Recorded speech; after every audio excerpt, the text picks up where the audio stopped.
Hello and welcome to Front Row Racing. It's Friday night, which means it's time for the Front Row Racing PCF, the Project Cars Fridays League, for round 8 at the magnificent Monaco circuit.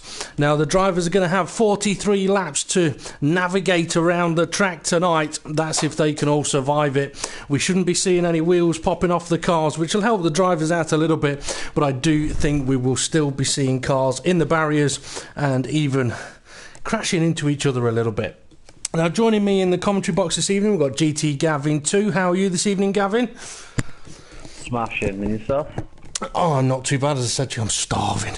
But I have got half a bag of Starburst, so if you hear a bit of lip smacking going on, it's just me having a snack. Now, we've also got from a Racing RI joining us in the commentary box this evening. So, Ray, how are you this evening? I'm very well, guys. Good. Been a while since you've been in the commentary box with me, and I've just spotted we have managed to pull Temp Fear away from his F1 2016 closed beta testing for a little bit of a race around the Monaco circuit. But Gavin, if you'd like to send the drivers over to the racetrack, because we're in for a 15-minute qualifying session, a 5-minute warm-up, and then a 43-lap race around this fantastic racetrack. Now, I don't think Gavin's had a go around here in these cars because he's not racing these cars around Monaco. I don't think Ray's had a go in them either. Have you guys? I did have a quick blast the other day, actually. Oh, so that makes two of us then. Ray, you let us down. I've done it. I've had to go. Oh, that's all three of us then. So come on, how did you get on? Crashed it twice. How many corners? More than twice. How many corners did you go round, Ray? 2? No, I got through the tunnel sideways, out the other end, hit the wall. Oh dear. Well, and then I went into the pits. It didn't put a new tyre on, so I had to. When I left, I restarted, and then I got back out, and I got round the lap, and at turn 1, bang, there goes my wheel again. Oh dear. Well, I did quite a few laps around here, and I crashed a lot. Although I wouldn't call it crashing a lot. I had a few crashes. I don't know if you guys found this. I definitely did, and I think it's something the drivers may struggle with tonight. As I'm looking at Hesselden, the front tyres on this car are quite small, quite narrow. The rear tyres are really fat and wide. Looks fantastic, but it means that the rear of the car is wider than the front of the car. So when you're good wheel nice and close to the barrier, it's so easy to actually hit the barrier with your rear wheel, and then you're having a crash. Yeah, I found that out. It's just such a tight and twisty circuit that it's inevitable you're going to hit a piece of Amco at some point. Definitely. I've really struggled with it on myself. How did you find getting the tyres up to temperature? Absolute nightmare. Yeah, I agree with it. It took me about 2 or 3 laps to really get the tyres up to temperature to be able to really push the car. And when the tyres did come in, you could really tell because, I mean, on the wheel, you could really feel the wheel grip up. It got heavier. Okay, Hesselden's not far off starting the first flying lap. But as he's about to do that, I'm going to quickly run through the resultant standings from last week's event, round 7 at the Nordschleife. What a race that was as well. If you've not seen it, go back and have a watch because it was an absolute cracker. Or should that be called crasher? It was brilliant either way. Okay, so the result, surprise winner of Hesselden actually, and it's not often we say that, but surprise winner of Hesselden. He qualified 3rd, finished 1st. Neotig qualified 4th, finished 2nd. Dave the Harp qualified 6th, finished 3rd. K-Slate qualified 5th, finished 4th. Sorry, it had a 1 next to it, his positions gained and lost. I was thinking he can't have won. Killer Corkin in his first race came 5th after qualifying 7th. Duo Finn finished 6th after qualifying 9th. And then we were into the DNFs. James Hulkenberg, who DNF'd in fantastic fashion. Live Bry and Andy Russell. That means that in the standings, we've got Hesselden, who has taken over the lead of the PCF title chase now on 136 points. James Hulkenberg not scoring any points. That hurt him a lot. He's on 122, so 14 points between them, and Hulkenberg needs a result here, but Hulkenberg has been very, very good on twisty circuits. Casey's in third place on 99 points, with Richie Davey in fourth on 82. He's followed by Neo Tig on 77, Duo Finn on 62, Dave the Harp on 54, Andy Russell on 38, Woolhouse on 30, GBM Beardy on 29, Live Bro on 24, who's not racing this evening, Jason on 22, Driver Montana on 15, and then Killer Corkin on 11, and Lielmo McElroy on 0. And Lielmo McElroy is not racing tonight, but Hesselden's gone second place, with Kay Slay taking pole position by 0.8 of a second. So guys, is anybody lighting up your timing screens if you've got them there tonight? No, I was on track having a wee go. Well, we have said to Ray that if he wants to race in this, he can do. So is it a little bit of a feeler, Ray, to see if you've got the cojones to do it? I just hit the wall, so I don't know. You'll have to eat a bit of your birthday cake. You might get the... Sorry, we'll ignore that. Okay, so Gavin, who's got your eye at the moment as Hulkenberg goes pole position with a 1:28.8. So that's who you was watching then. What was his lap like? 2 seconds. It was immense. Clean up. Well, I said he was just over 2 seconds clear. I mean, it'll be interesting to see if Casey goes quicker on his second lap, the same as Hesselden. But Hulkenberg straight away out of the box, bosh, out of that one. I mean, he's got a bit of something to do, or to sort of put on the table, so to speak, after the Nordschleife, because he looked on course to potentially win that race, and he ended up scoring no points. So let's see what Casey has got. He's not improved. Yes, he has, by 2 tenths. Hessel, no, Hesselden's not improved. Well, is that a surprise? I mean, if we think about it, where was Hulkenberg strong in the previous twisty circuits? It was in the really tight twisty bits, and that's a lot of sector 2. Well, going on in Richie Davey at the moment, he's currently sat in 4th place. With a 132.1 at 6.8. But if you do see anybody popping up purples anywhere, guys, or even personal best greens, just give us a shout out. Will do. So Richie Davey then making his way into Tabac, and I found the exit of Tabac quite a tricky one, because you think, yeah, I've got round it nicely, the rear wheel clips the barrier, and then you're riding the wall. But also, I mean, I did a live stream of me having a bit of a run around here, and one of the things I noticed in the swimming pool, the chicane, the second part of it, if you hit the barrier on the left heading to the second chicane, you struggle to get off the barrier, and there is a Tech Pro barrier just waiting to snap you up. Richie Davies been dropped down to 5th place, has improved his lap time. Hesselden's down to 4th. Dave the Harp it is that snuck up into 3rd place with a 1:31.168, and it looks like he's pushing again for another flyer. Neotic looks like he's struggling on most of the corners. That car doesn't look planted at all. That's a little bit of a surprise, really. I mean, at the Nordschleife, he was quick. He showed that he likes that track. And, I mean, this circuit's of a similar nature, tight, twisty, narrow. But if it's a track that he doesn't like, it is going to show up, isn't it? Yeah, definitely, especially on the circuit with it being such a short lap. See if he's going to improve. No. Dave the Half on an absolute flying first sector. Well, best of everybody, 25.7. Sector 2's probably just about to pop up as well. A little bit of a messy swimming pool chicane there, the second part of it, into Laras Cass now. And the final corner, Anthony Nogues nicely through there though. He's hard on the power, heading up to the line. Is it going to be a good one? It's a 30.5. That's a good lap time that. Well, Hulkenberg, he's back out on track. Sorry, go on, Gavin. Hulkenberg was a tenth faster in the first sector than Dave the Harp, so if Dave was pushing on that lap, and then he's even further behind in the second sector. Hulkenberg set a fantastic, well, it's a special lap really. He's only just gone out, it's his first attempt. Well, obviously he's getting his tyres up to temperature straight away. He's not improved on his lap time, but let's see if he does go on for a flyer here. He is using a lot of the curbs as he makes his way up the hill now. Beau Rivage into Massenet. Getting ready for Casino Square, and it's so easy to run wide here. James throwing the car into the corner, and it's sticking for him.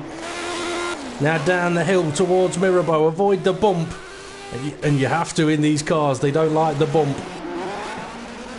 Coping with the hairpins beautifully. See how he gets on with lows. It's done a personal best first sector.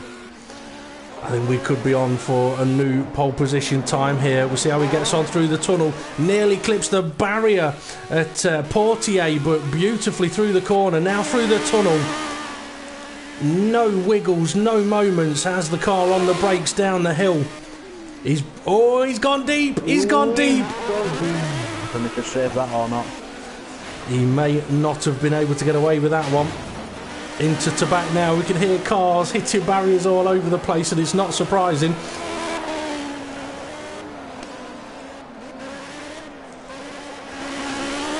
Hulkenberg now, Raskas to go. Having that bit of a moment. I don't think this is going to be a faster lap.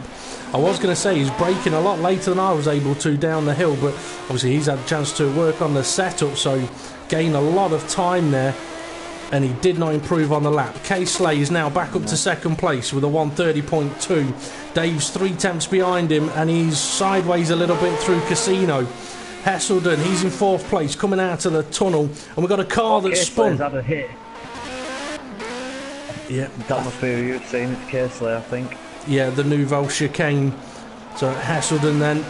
I'm going to jump off board with him. Let's see, Richie Davey, he's in 5th. If Gavin or Ray, if you could let us know if Hesselden does improve.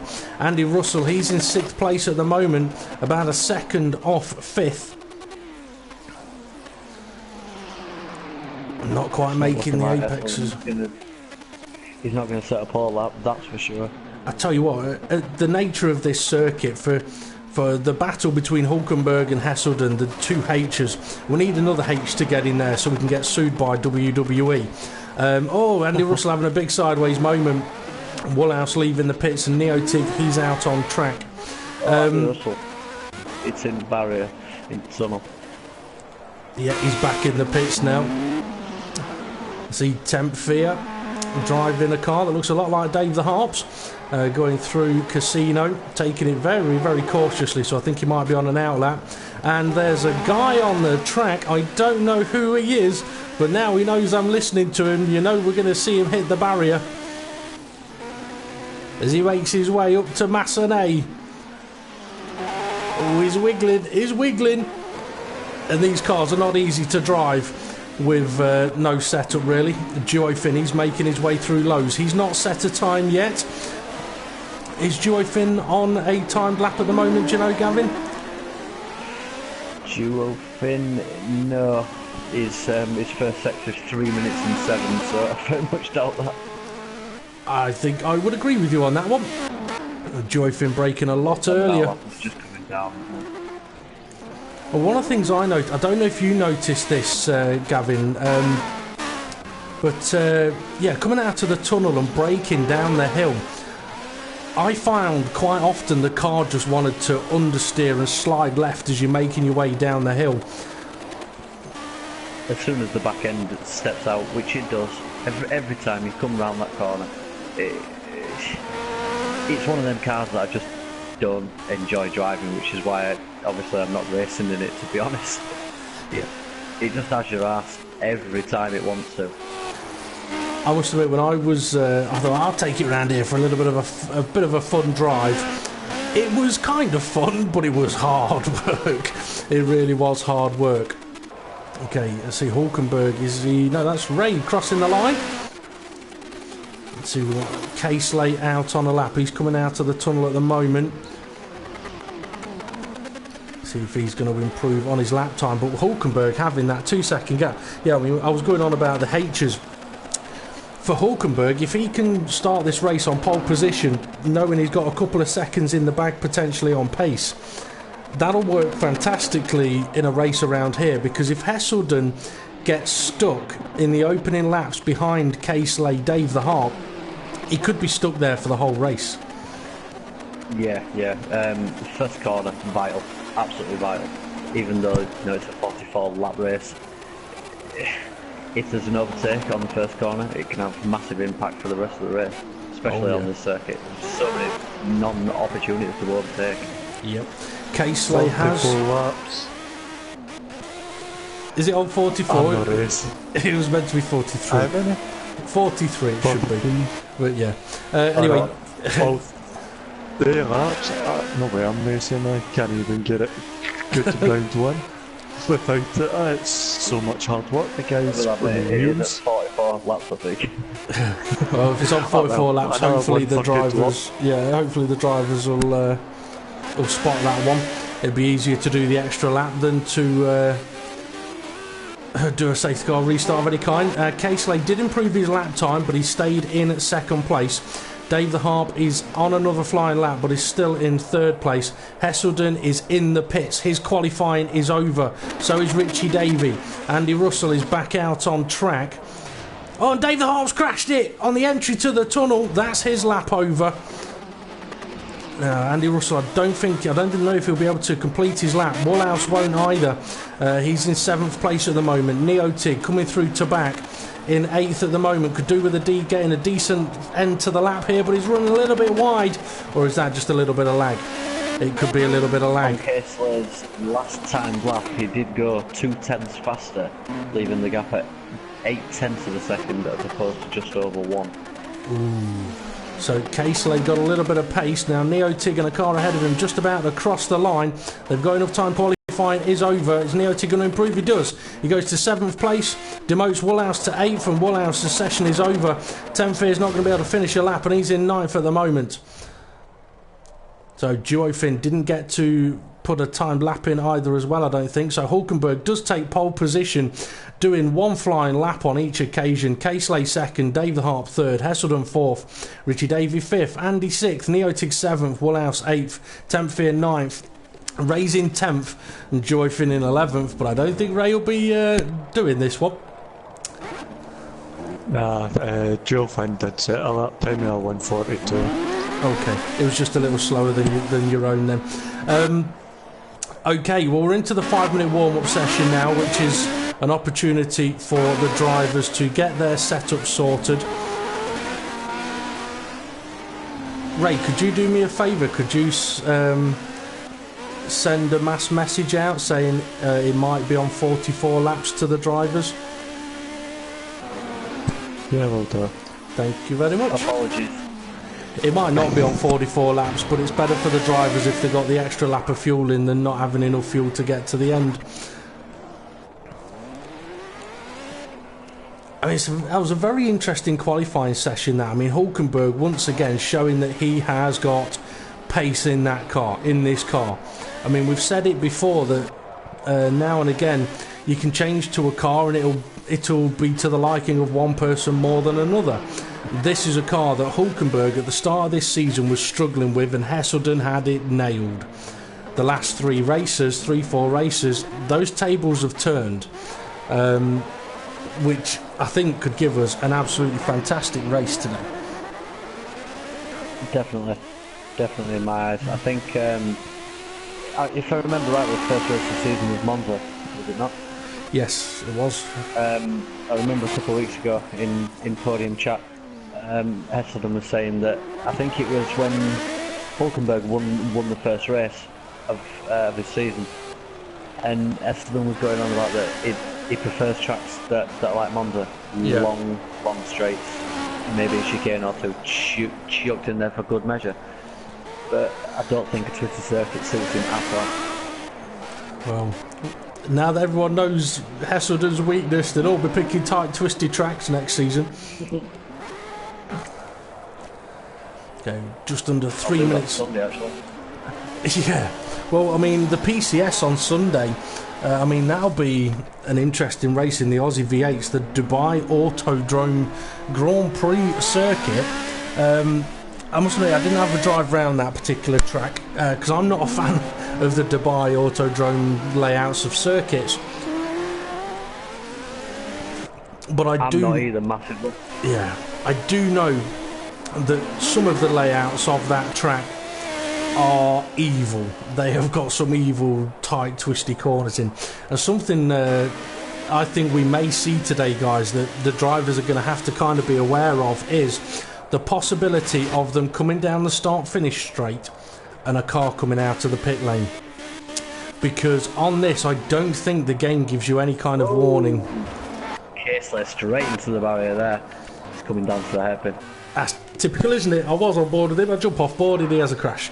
And he's back to the pits. I've sent the message. Okay, thank you very much. Yeah, I mean, we could see a big crash if we do have a car coming out of the pits and a car coming down the start-finish straight close to the pit lane. And if that happens, it will be a huge crash because one of the cars will be doing about 160 mile an hour while the other's doing about 50.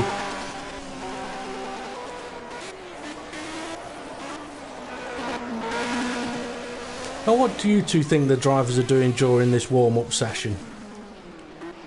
They're sorting the fuel out and making sure they got the right tyres. Well, I'm hoping they're sorting the fuel out anyway. If everyone runs out of fuel at last lap, I'm going to feel well bad. It's alright, we'll make you feel even worse as well. Go on, Ray, give us some grief. The drivers are saying, don't worry, having a wee joke about it, saying tut. Yeah. I think but I think they'll be praying that they could survive. Yeah, I mean it's one of the traits of Monaco, isn't it though? Survival. I mean the F1 Grand Prix was around this track very recently, and it's about survival. It's about making a few mistakes as possible. Should we talk about the Red Bull pit stop? We've only got 20 seconds. I've never seen it. Well, if you were watching the race, Ray, it'd probably still be pit stop will still be being done now. Is it one of their ones then? Well, let's put it this way: Daniel Ricciardo was on for winning the race. He went in for a pit stop. They didn't have any tyres ready for him. Here we go. Yep. Okay, 15 seconds then to the start of the race. Gavin, predictions. I want to say Hulkenberg, but something's making me say Casely. You know what? I was thinking the same thing. Potentially Casely. Yeah. What about you, Ray? Heselton. Oh, going for the underdog in the tight, twisty circuits. Okay, the lights are on. They'll soon go green. The drivers will make their way to the first corner, and we'll try and do that as well because chances are there's going to be one hell of a crash up there.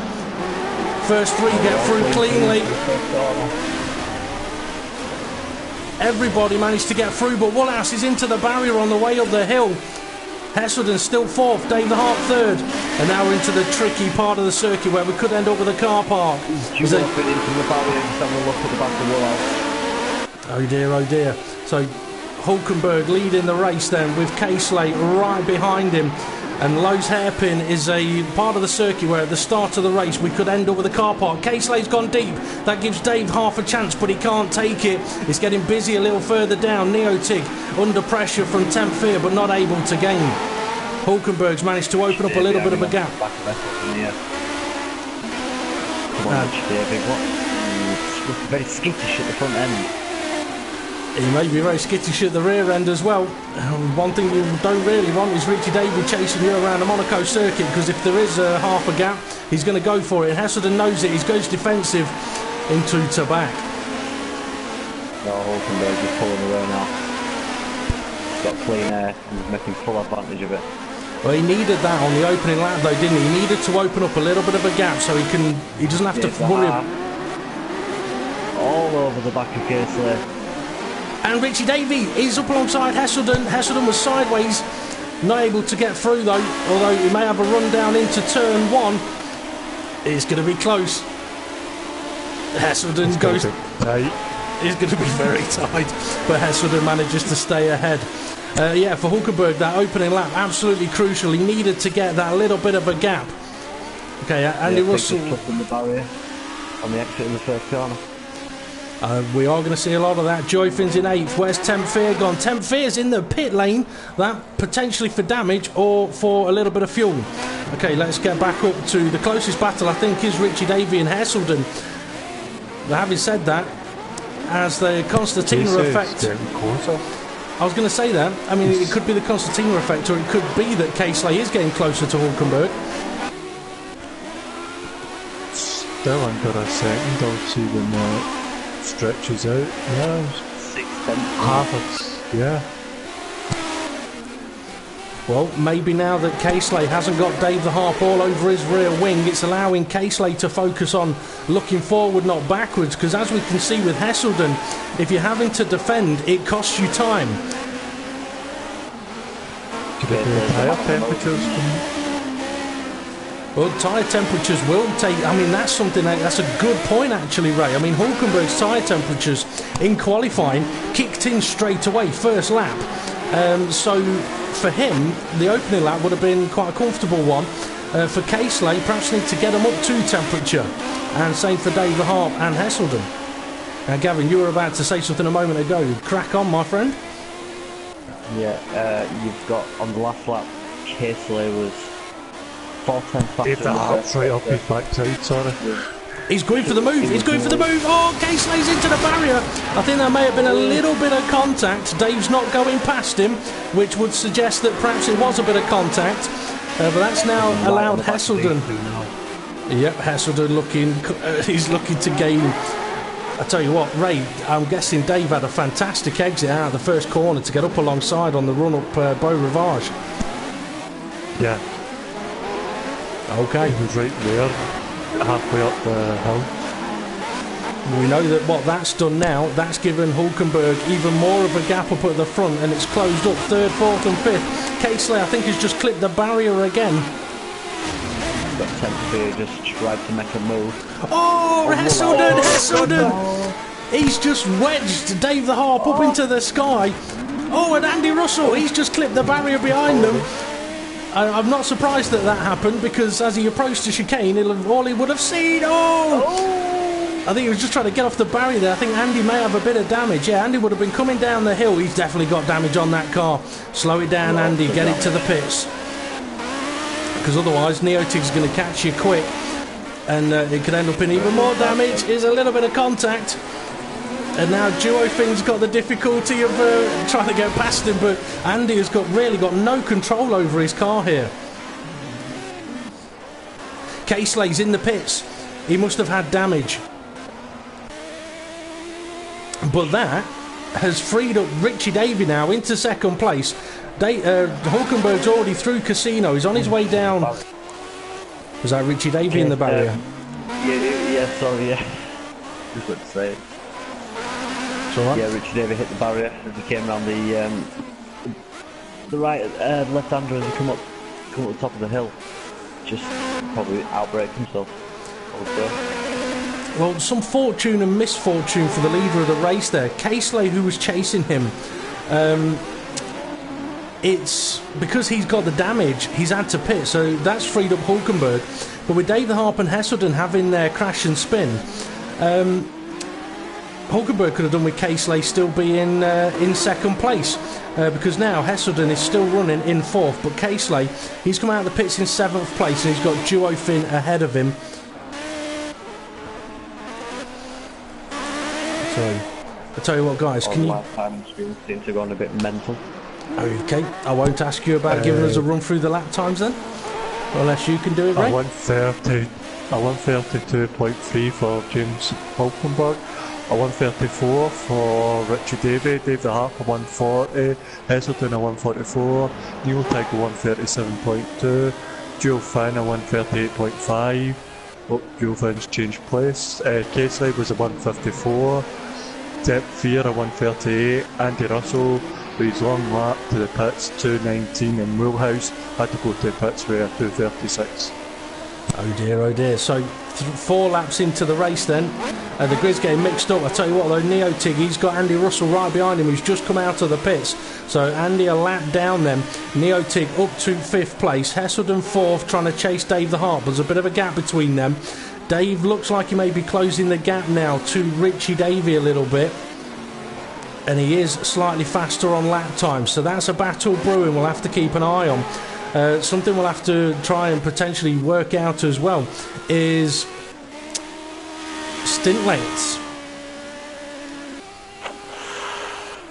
Oh, I'd love to hazard a guess, but I'll probably be wrong. I tell you what, we've got a right battle now. Casely has managed to get ahead of Andy Russell. He's now right on the back of Neotig going through the tunnel.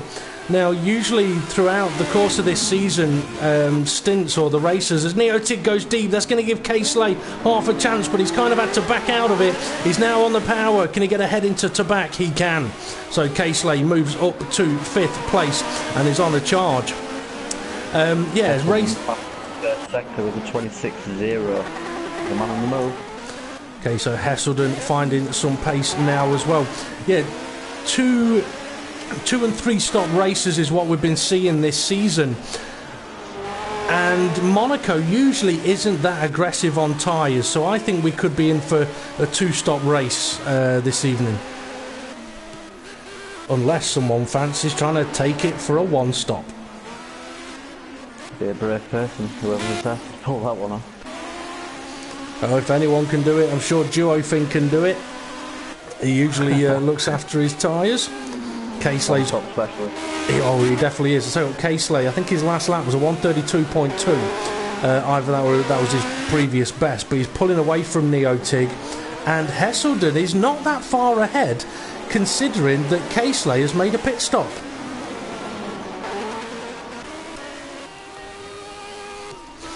Now Richie Davey and Dave the Harp. Dave's really trying to close that gap in. I'm not sure he's closing it in as much as he would want to, but he can see Richie Davey on the straights.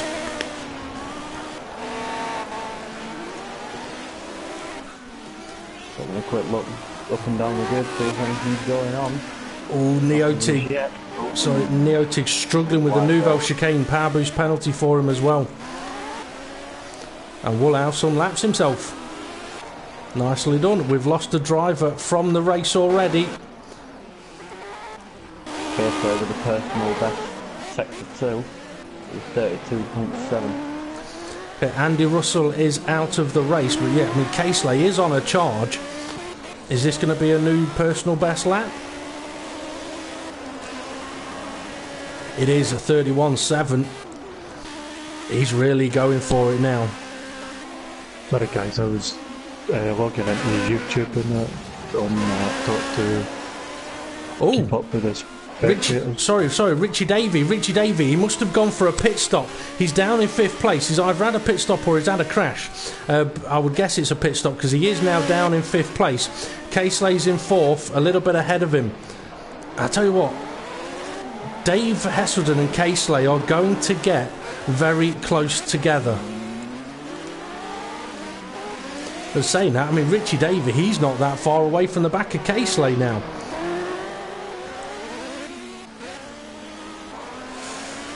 Well, if Richie's Casely is 5 seconds, 6 seconds behind Hesselden. Okay. Well, for Richie Davey, if his tyres are only lasting, 6 laps, he's in for about an 18-stop race. Duofin. Yeah. Duofin's in 6th with Neotig in 7th, so those two have swapped places. I'm wondering if Neotig has made a stop or whether he's been struggling in a few more corners. The Nouvelle chicane, the one he's coming up to now, is one that he really has found difficult to get the car slowed down for. He's okay on this occasion though, so maybe it was the worn tyres. As Tempfia comes out of the pits, and I think he may have just been lapped by James Hulkenberg. No, he hasn't. Hulkenberg's down at Lowe's hairpin.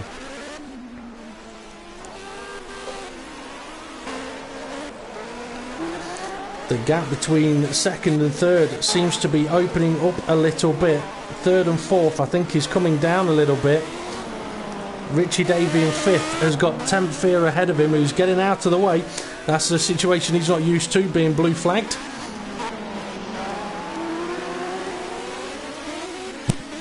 You must not be liking it then.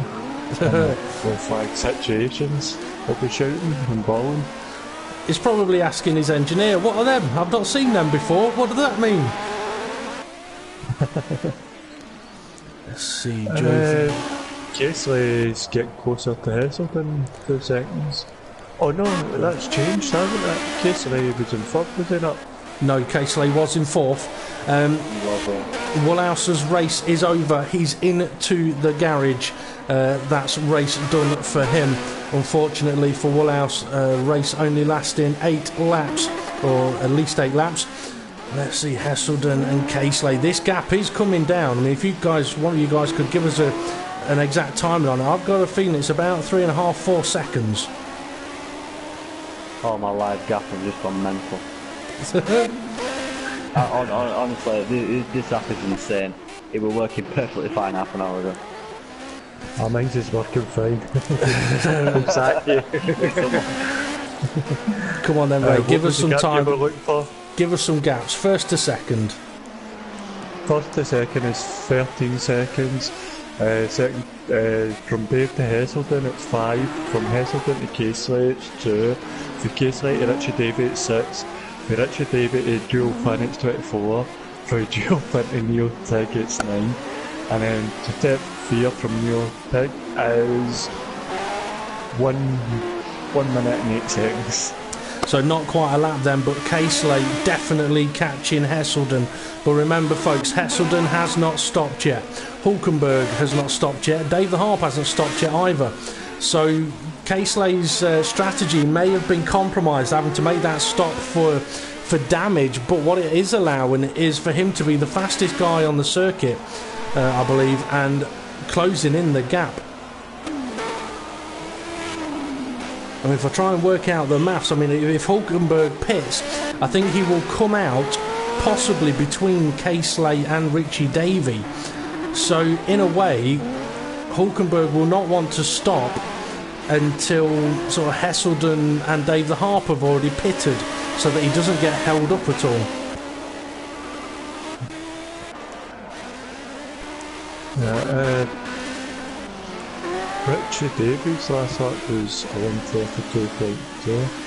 I don't know if he's got the hammer down compared to the other guys. He's going green at the minute by I'll tell 2 you seconds. what, last lap, Hulkenberg at 34, Dave the Harp 34, Heselden at 35.6, Casely at 34.0, Richie Davey at 32.2. So Richie is closing in on this third place battle, and Casely was a second and a half faster on the previous lap, and he is now on the back of Heselden. And there's Richie Davey. Seems to have a lot more grip as well, this Casely. Well, catching's one thing. Leader. Yeah, I mean, he's not getting much TV time, this Hulkenberg, but that's what happens sometimes when you run away. But yeah, I mean, Monaco, catching's one thing, overtaking, whole different story. Most definitely. Most definitely. Especially cleanly. Yeah, Heselden seems to be struggling with traction out of the Nouvelle chicane. So maybe that's where Casely's advantage will be. Perhaps get a good run out of the final corner. Anthony knows. Get Heselden out of shape. No, he's going for it now. Around the outside and into La Rascasse. That's third place for Casely. I think Heselden may be going for the pits. May have a little bit of damage. No, he's continuing on. Well, that's... well, we were talking about how difficult it is to overtake around here, and Casely does it within a lap of catching him. Made it look simple. Oh yes. Now it's Richie Davies' turn, because he's, like I say, like Ray said, he's been on a bit of a charge. Yeah, hopefully it does. It's like a match to take the time out of Dave the Harp. He's not a million miles behind him. No, I think Heselden's struggling. It could be tyre wear. He's just clipped the barrier. You're right, though, about Dave the Harp not being that far ahead of Casely, because there is Casely, and there's Hesselden, and Richie Davey is within about a second of him. Hesselden is definitely struggling in the slow corners. These, he's had these, as we've seen, these pressures are too high, and it's just heating the rear ends too quick. It could be, it could well be. We'll see if Richie's going to have a better run than him out of the Nouveau chicane, and he has. Richie nearly hits the back of him. Side by side into tobacco is not what you really want to do. It can be done, but Hesselden's into the barrier again. That's giving Richie a couple of gaps to look at. Richie Davis losing a bit of time here behind him. He is. He's got much. I mean, this is showing as well the tyres, the fresher tyres make it, and there we go, Hesselden into the pits. He could tell he was losing a bucket load of time there, or we should say a boatload of time really, seeing as we're at Monaco. So Dave the Harp's continuing on. How's Hulkenberg looking? Is he looking like he's going to be needing a new set of tyres soon? Not that I can tell, just pondering around, keeping his gap, loving life. The last time I looked, he was, what, 14 seconds? He's up to 16, so he's still going. He's not far off having a pit stop in the bag. Next battle potentially is Richie Davey, 4th place, on Casely in 3rd. But I mean, for the likes of Hulkenberg and perhaps Dave the Harp now, Dave the Harp's got to be careful of these guys that are on screen catching him, because they are on fresher tyres. For Hulkenberg, his challenge is a completely different one now. He's got a bit of a lonely race. He's out in the lead, he's got a gap. He can't go and do a Senna. If he's in the zone now, he's got to stay in the zone. He can't go thinking about the women jumping up and down on the yachts next to the track. He can't go thinking, oh, I need the toilet, or anything like that. He can't go thinking, wow, Ray's little dog makes a lot of noise. So for Hulkenberg, his challenge is a mental one now. Yeah, but as is proved in previous races, he's more than capable of that. He is. Richie Davies just had a bit of a sideways moment, cost him a little bit of time. Hesselden has pitted, come back out in 5th. But Richard's closing that gap, he's down to 2 seconds now. So, even though he was held up behind Hesselden, he's got a foot down. You're right. Hulkenberg has pitted, so he's made his stop and he's come out right ahead of Casely. So that's the gap that. Not behind Dave either. No, he's not. But that's the gap that Casely has kind of closed in. Both of them having now made one stop. But Hulkenberg on much fresher tyres. Now let's see. Hulkenberg's done what? 12 laps on that set of tyres. So we could be on for Hulkenberg doing another 2 or 3 stops really. If he does another 12 laps, that takes him to 20 laps remaining. So 2 more stops for Hulkenberg makes a 3-stop race. Mixing it up a bit. What lap was it that Dave pitted on? Dave's not pitted. Has he not pitted yet? No. This is costing Dave the Harp. Staying out as long as he is costing him, but it's Monaco. So it might be costing him now, but it might be benefiting him later on. I'll give you a penny. The way that he's going to be thinking about it. No, I'll bet you a penny he's in the pits this lap. And I'll tell you why. Oh yeah, Hulkenberg will be on the radio. Get out of my way! And he's not pitting. Staying out. Very slow that final corner. He's not defending though. Oh, no. That wasn't. That was team orders. I wouldn't say it was team orders. I think that was potentially a look. You're on much fresher tyres. You're faster than me. There is absolutely no point me holding you up. I mean, personally, yeah, he could have defended that one and made him work for it. But he's got to think about Casely, who is right behind him now. But they held up Hulkenberg, and is there any chance that Casely and Hulkenberg could have had contact or anything? So, yep, I'd be the evil Scotsman and go, yeah, you're not getting past, I don't care what happens. There, my bad. So she can. What happened, sorry. Hesselden is quite a way off this leading quintet of drivers. 18 seconds. See, now you can see the difference in speed between Hulkenberg and Dave the Harp as Casely nearly hits the back of Dave the Harp there.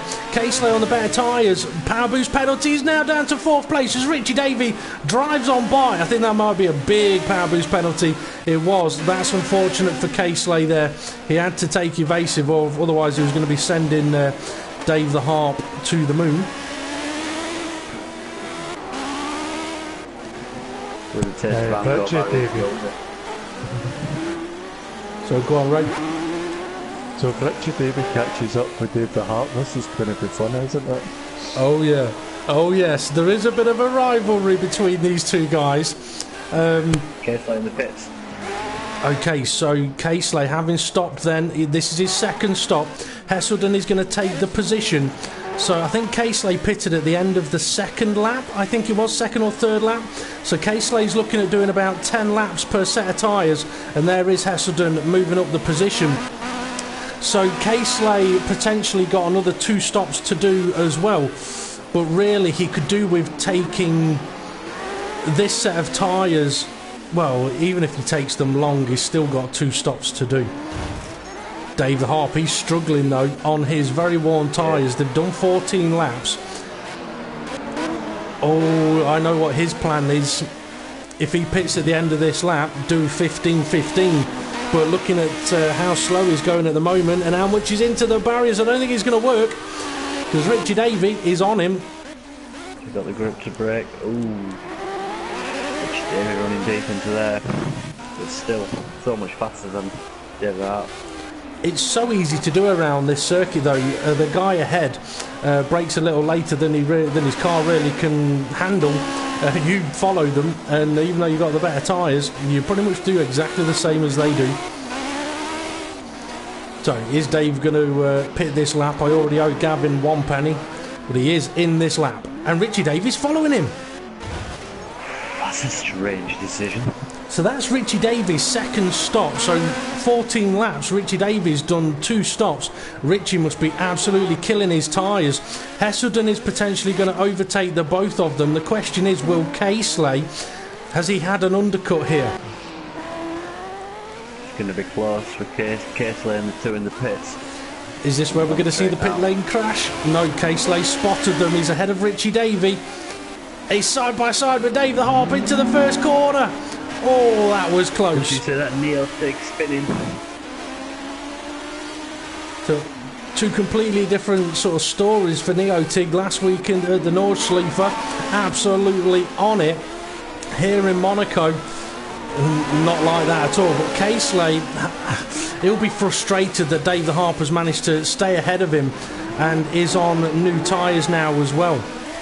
It looks like the clouds have come over a little bit too, which could help the drivers with their tyre temperatures, tyre pressures.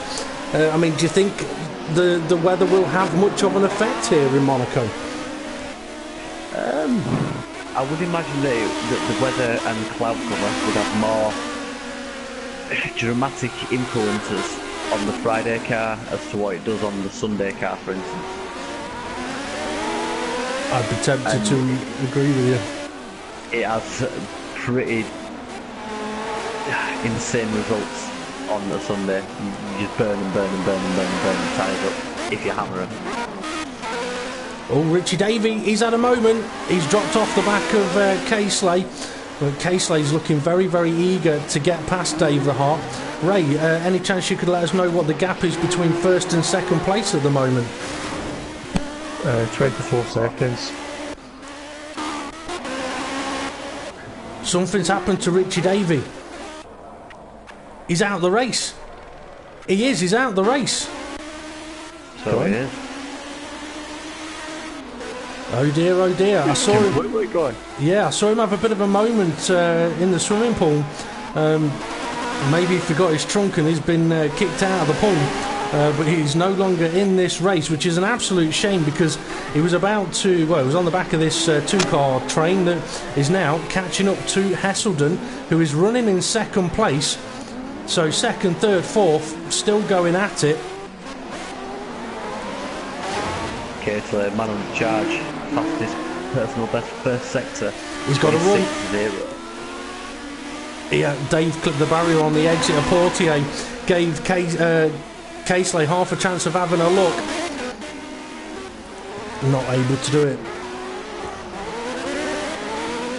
There's a fantastic battle going on around the Monaco circuit. Apologies to those drivers that are not being caught on camera much, but this is very, very gripping stuff, and you can tell that Dave is under pressure because he is clipping those wheels, those rear tyres on the barriers.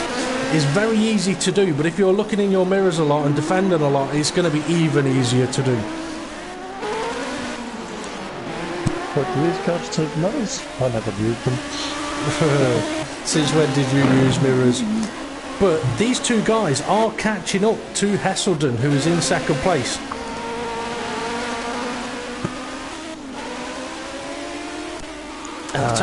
They're less than a second, so this will be good. Down at the hairpin, I think. Well, from what I'm seeing... Yeah, Dave's got one. Yeah, well, from what I've been seeing, Hesselden is struggling in the corners. And that's not what you want around this track, because it's all pretty much corners. So Hesselden now having to go defensive. And, I mean, I was going to say, like, if you're in Dave's situation... Oh, he's just clipped the barrier again. Here comes Caseley. He's got a better run on him through the tunnel. Side by side. Oh, Caseley wiggling as he takes the tighter line. Side by side on the exit of the tunnel. Can Dave keep it on the inside into the Nouveau chicane? He tries, he does. He manages to hold the position. Great move. Well, great driving from the both of them there. So difficult to get these cars through the tunnel on your own, let alone while you're side by side. Oh, Neo-Tig just ahead of Hesselden here. He's not far off getting lapped by these guys. He's going to have to think about just getting out of the way on the start-finish straight, I think.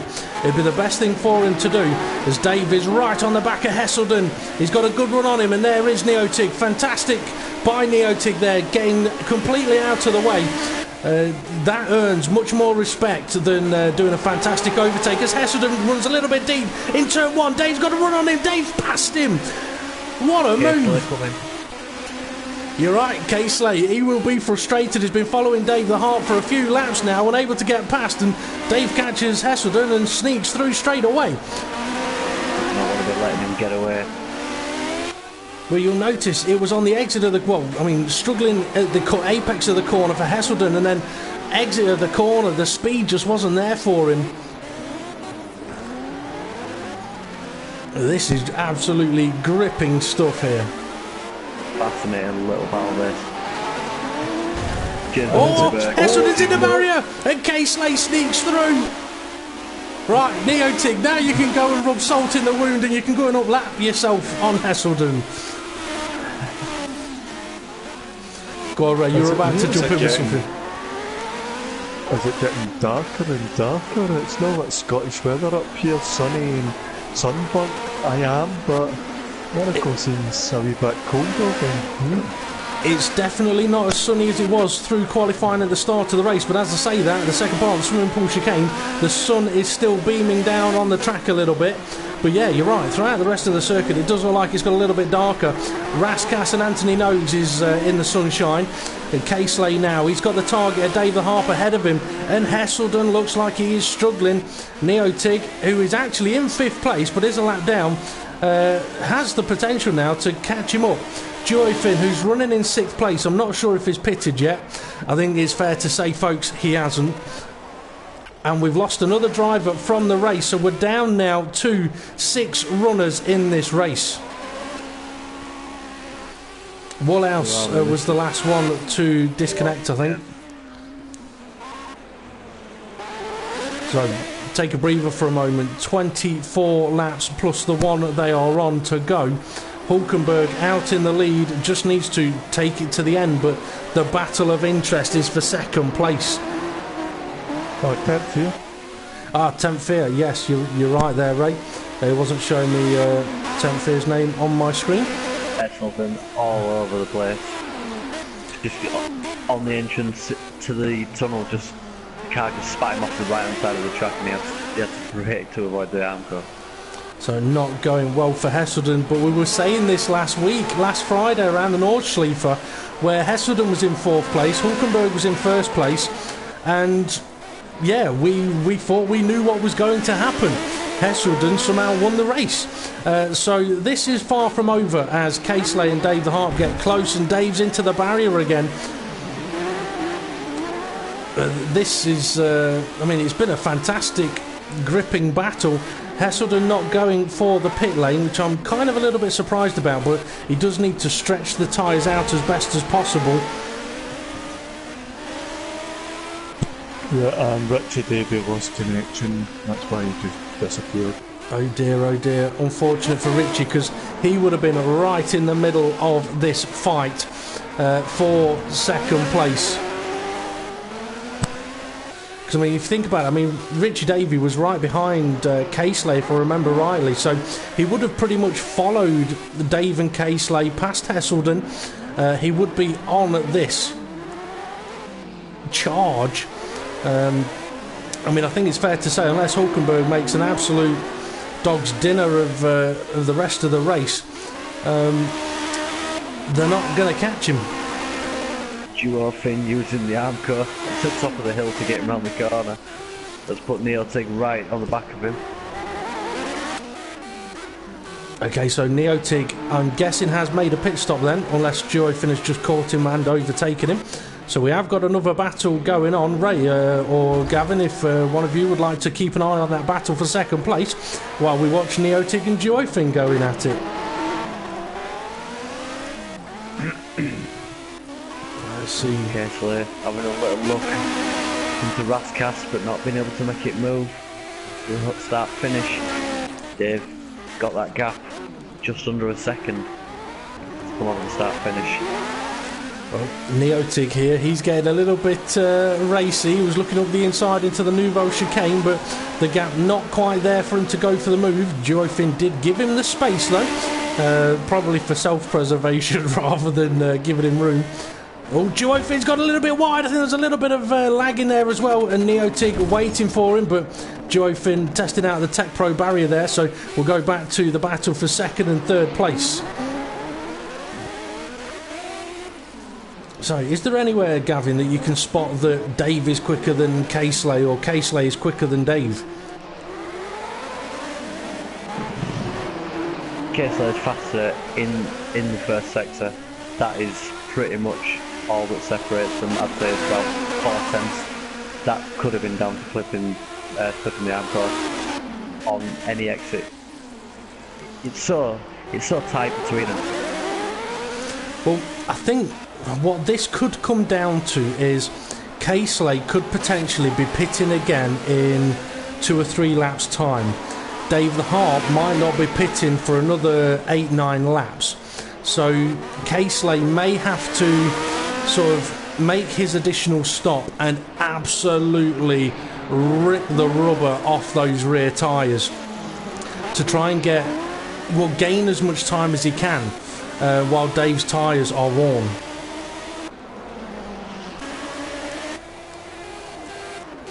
Hesselden in the pits.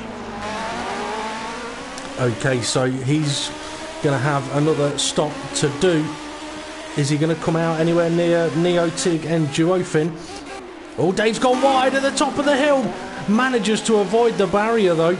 Well, that I mean, Dave keeps sort of showing Casely where we may be able to attack him, but it's risky around this track as Dave's going defensive again into Mirabeau. I mean, I'm just wondering if Casely could perhaps chuck it up the inside into Lowe's at any point. I mean, Dave is he's not really been defending the inside line into the hairpin.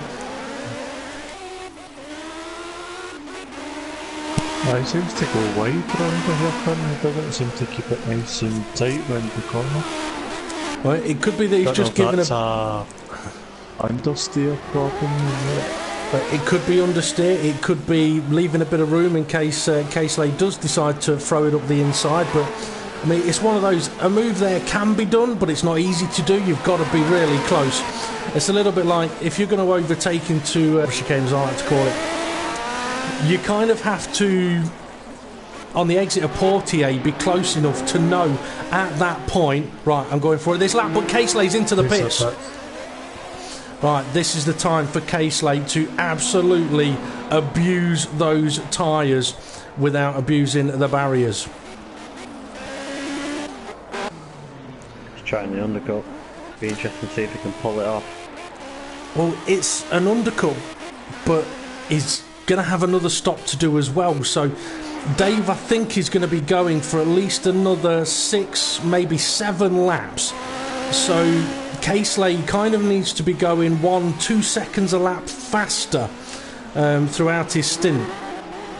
He needs to get ahead of him. I mean, when Dave pits, Caseley needs to be ahead of him so that he can make the most of the gap. Because if Dave pits and Dave is ahead, then Caseley's opportunity to pull away and get his last pit stop in is out the window. It's Joe Finn and Neil Tigg for position. My tablets went dead, so I can't see. Let's see, I think it is. Yes, it is. Neotig and Joyfin is for position. They are both 2 laps down, but they are battling each other for 5th place at the moment. And Joyfin is behind Neotig, so after they had a little bit of a coming together, I would guess that Neotig led him through, but Joyfin's got a run on him. Can he make a move into the first corner? No, he can't. Neotig's got good straight line speed. Yeah, Joe Finn seems to be keeping it tight in the corners, where Neil Tigg's taking it a wee bit wider. I think, in a way, that's a telltale sign of running less aerodynamics around this track. Or Neotig trying to take a tight line. They both hit the barrier there. I tell you what, I would not want the job of going around this track after the race and putting a little painted mark. Oh, Joyfin round the outside of Lowe's. Can he get all the way round? He can. What a move. But he's now got a tight line around Mirabeau and into Portier. He's going to be slow on the exit. That is fantastic. That is fantastic driving. Not only that, the line he took around Portier, kept it very tight, meant Neotig couldn't go for an undercut on him or switch back on him. Beautiful driving from Joyfin. He's now going defensive into the Nouveau chicane, and he needs to. Caseley now getting the hammer down. First sector 25.9. Dave the Hart's last lap first sector was a 27.0. Oh, so 1.1 seconds in that first sector. And that 1.1 seconds is effectively enough to get Caseley ahead when Dave makes his stop. So if he can continue that going, he will be ahead. Joyfin just opening up a little bit of a gap on Neotig through the corners. As Ray said, Joyfin having a tighter line through the corners. See how they get on, heading up the hill. Neotig's had a good corner there. He's got a good run up the hill. He may have a look. Joyfin, is he covering it off? He is. He's not having any of it, and I don't blame him. After making an overtake like he did, he's not going to want to just be driven past up the hill. Oh, Neotig's clipped the barrier. Joyfin's clipped the barrier. And get some more paint out. Caseley with the fastest lap of his race with a 1:31.1. He is absolutely flying. Absolutely flying. Dave the Harp's got to be thinking about making his final pit stop, but he can't do it for 14 laps remaining. 15 to push. I'm not sure. He's definitely going to have to pit again. Oh, Neotig! Oh, he lost it under braking there. He lost that big time under braking. But respect to him, he hasn't made the move. He's let Joyfin continue on. Well, let's go and catch up with... Hulkenberg in. You're right, Hulkenberg is in the pits. So he will have another stop to do, I believe. But he has effectively got a pit stop window available to him. Dave the Harp. The gap is now 11 seconds between Caseley and Dave the Harp. That's come down by over 4.5 seconds in about a lap and a half. And Caseley is He is giving it absolutely everything in this stint of the race, and he needs to. He needs to be ahead of Dave when he pits. If he doesn't, he's got no chance of taking that second place.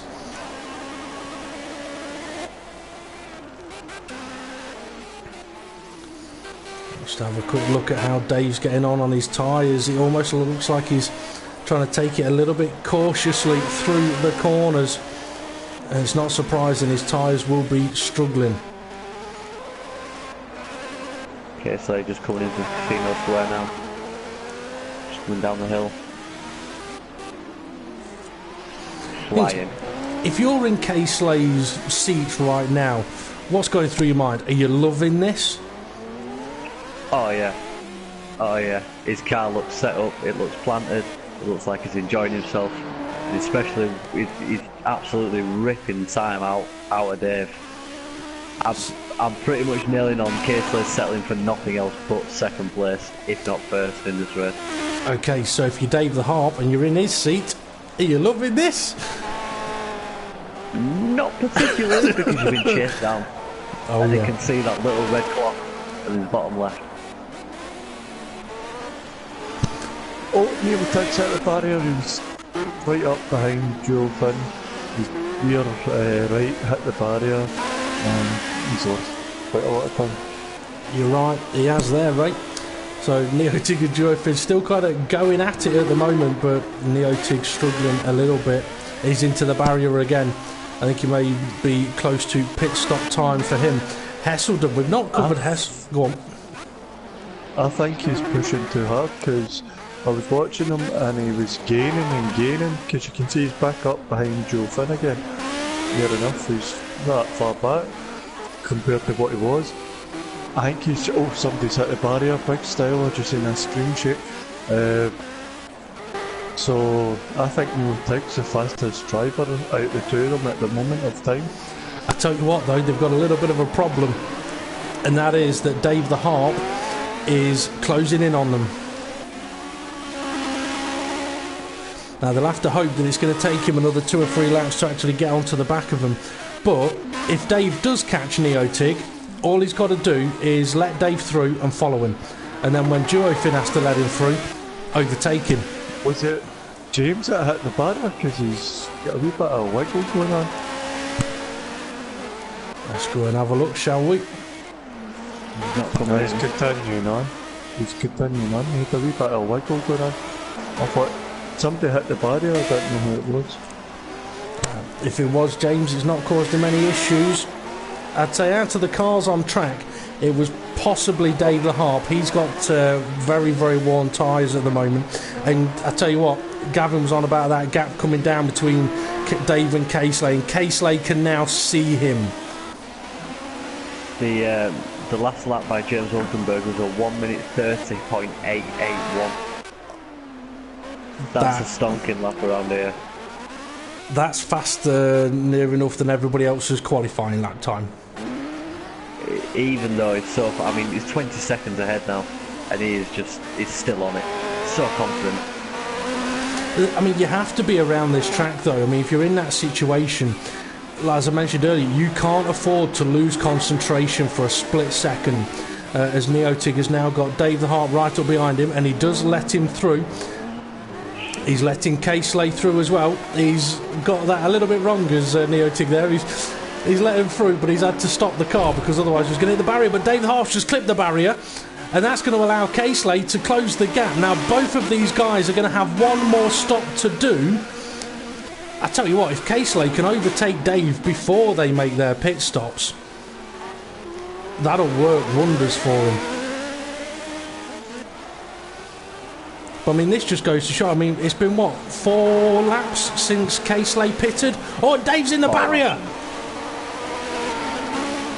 So yeah, four laps since Casely pitted. So he's closed the pit stop time down in 4 laps. Is Dave's off the pits? He is. Casely now need this. All of his previous laps have been absolutely on it, but this now is the important ones. He's got another, what, 4 or 5 laps on this stint. Now he needs to absolutely batter it even more than he already has done.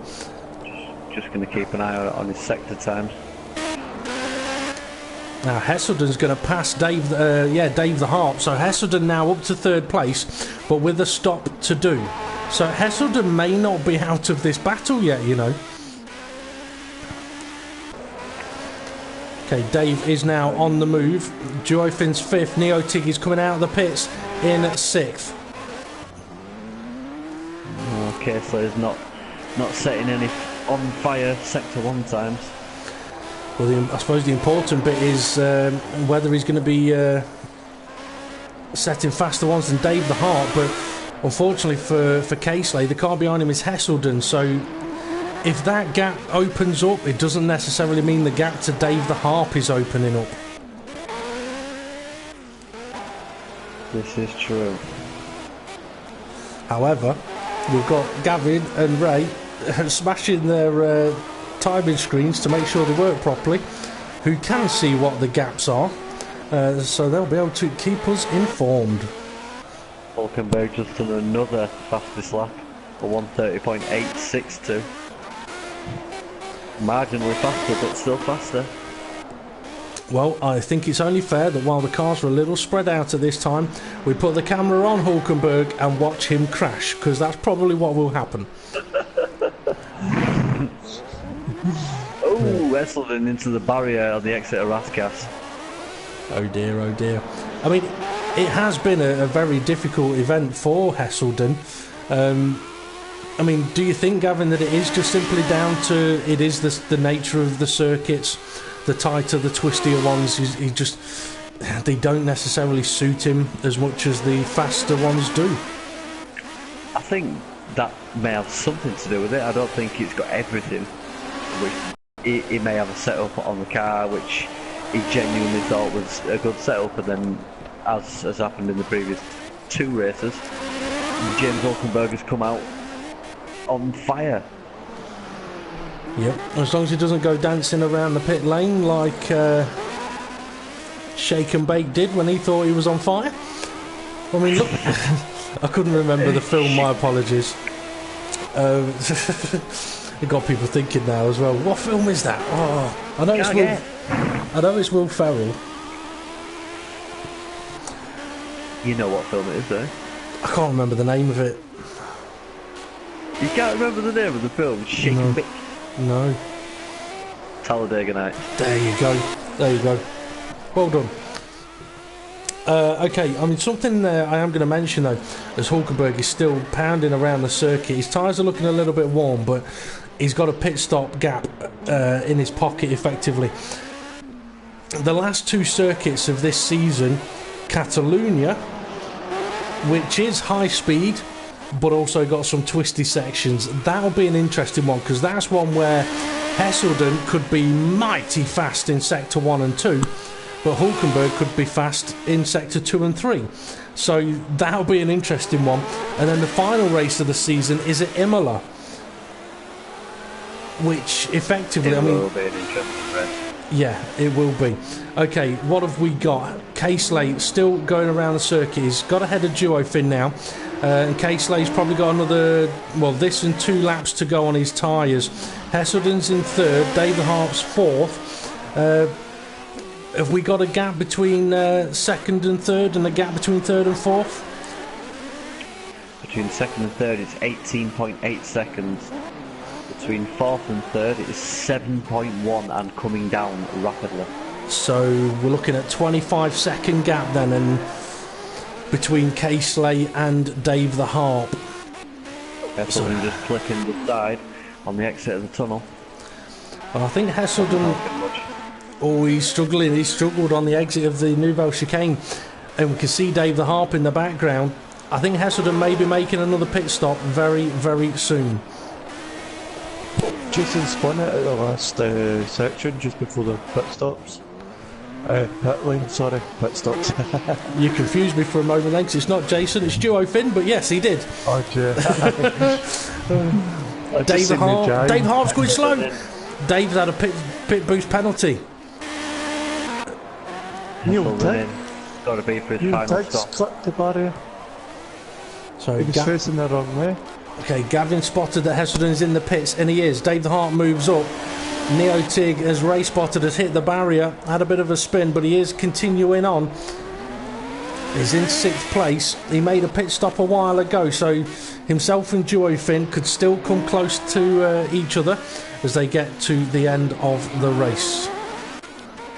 I'm looking forward to when Dave the Heart pits next. Well, See where Casely is. yeah, well, for the first time now, Casely will know it's Dave the Heart behind him and what the gap is between them. Yeah. And I think Casely may be in the pits this lap. And I think he may come out in front of him. Well, let's see. 27.4 seconds.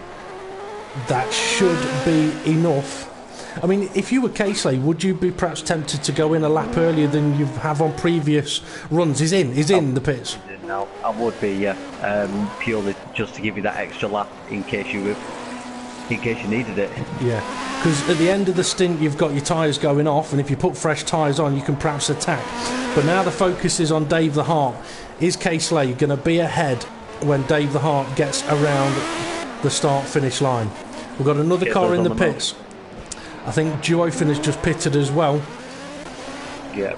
Oh, look. Casely comfortably out. The gap is huge. That's great driving by Casely. That is absolutely fantastic driving. About 8 seconds ahead. 8 seconds ahead and fresher tyres by 4 laps. Yeah, he's done very, very well there. So, can he catch Hulkenberg? I very, very much doubt it. There's 54 seconds between them. Well, Hulkenberg in now. Yeah, so that's going to come down by a good 20 seconds or so, but are we now then in a phase of the race with what will be 10 laps to go of who can get fastest lap, Hulkenberg or Casely?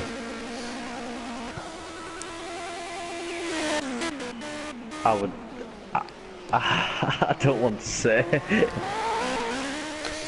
I tell you what, I'm trying to think back to... You commentators, Cos 1 and now come Cos Silver. Hulkenberg's been absolutely untouchable today. He has just driven away with this so far. Yeah. Go on, rail rating for you to curse Casely. No, I think James Hulkenberg would get the fastest lap. I think Casely is going to get it. Nah. I actually think Hulkenberg, with his brand new tyres now, less fuel in the car, I think there's a possibility we could see him getting to the 29s. But it's a case of, does he need to? And the answer is no, he doesn't. But personal pride... Yeah, well, that's the thing. Does he want... Oh, yeah, he does, because he's pushing it hard. He's just gone deep at the Nouveau chicane. He's pushing. He's trying to improve on his previous fastest lap. Okay, have we got any... play with the purple first sector, 25.9. Let's see how he gets on in the second sector. And the last new tug. Oh dear, so Neotig is out of the race. If we lose 2 more, our prediction will be right from before we came live, where we could end the race with more commentators than drivers. But I mean, Monaco, it does have a high attrition rate. We said at the start, Monaco is a race of survival, and it's proving to be once again.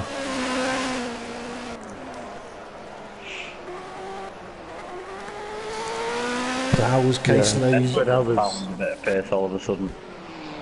Well, Hesselden... Sector of a 25.6. Hesselden did pit a couple of laps ago, so the tyres will be coming up to temperature now. Casely's about to cross the line. He doesn't improve on his previous best lap. There's only 10 seconds between Hesselden and Dave the Half. There's only 11 seconds between Dave the Half and Casely. Do you think Hesselden could catch Dave? Because, I mean, Dave's on a 15-lap stint here. His tyres will wear. I think so. I do think so. I think look out for the last 4, maybe three laps. It's going to be interesting. Well, Hesselden's just done a 131.768. And David Harp's last lap was a 134.3. So, yeah, that could get close.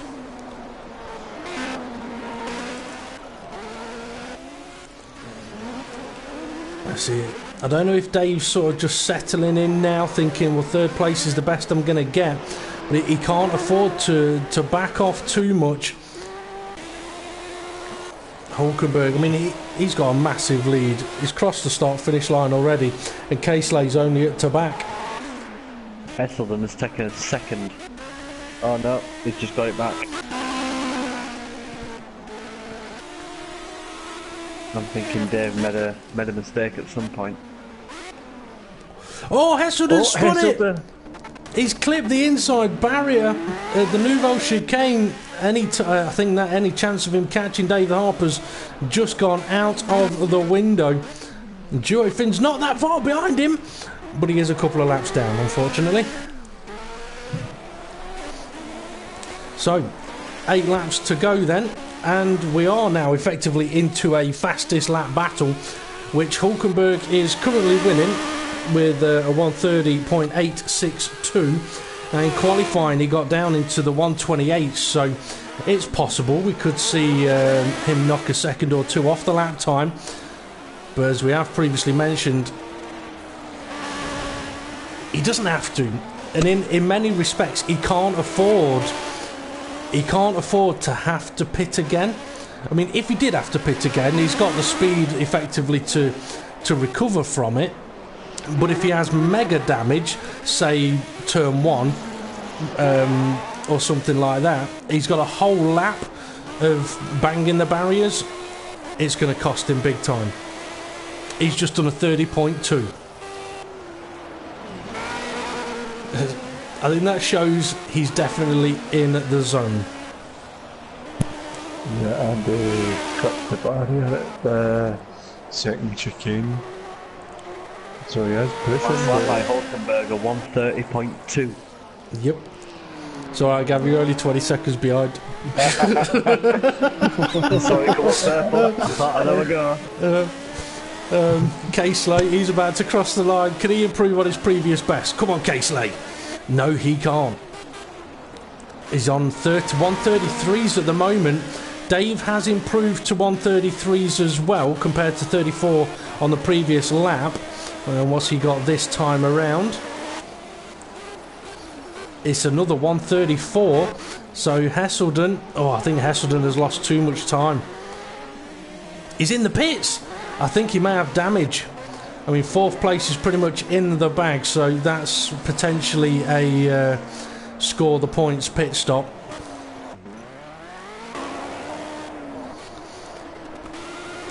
Thirty-four seconds, 35, the gap from Caseley to Hulkenberg now. Yeah, so Hulkenberg has got a pit stop in hand, plus a good 10-12 seconds.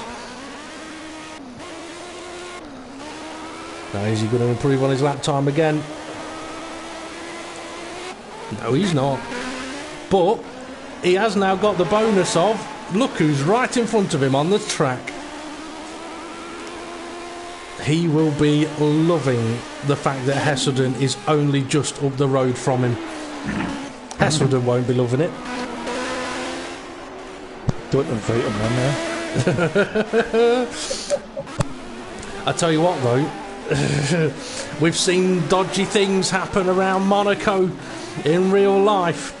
There's nothing to say that we couldn't see some dodgy stuff here. I mean, if there happened to be a crash and Hulkenberg ended up over the fencing and in the harbour, letting through. Yeah, no funny business going on here then from Hesselden. I tell you what, that'll be painful, but that's how to deal with a blue flag situation. As I said earlier on, doing that earns more respect than pulling off the overtake of the century. Oh, Hesselden's in the barrier! He's just hit a bit of the wall that steps out where the service road is. He may have damage. Coming out the pits. You're right, Dave has gone for a final pit stop. He saw that Hesselden's made his, and he's decided to make one final run as well. Has a chance of going for fastest lap again with 6 laps remaining.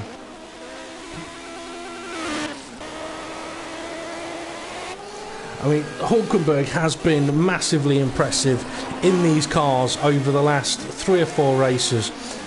I mean, he will be absolutely gutted about, well, he was gutted about what happened at the Nordschleife, which gave Hesselden a 14-point lead. But now I'm proper going to curse things. If the positions stay as they are, Hulkenberg will be on 147 points and Hesselden will be on 149 with 2 races to go. So Casey's in the pits.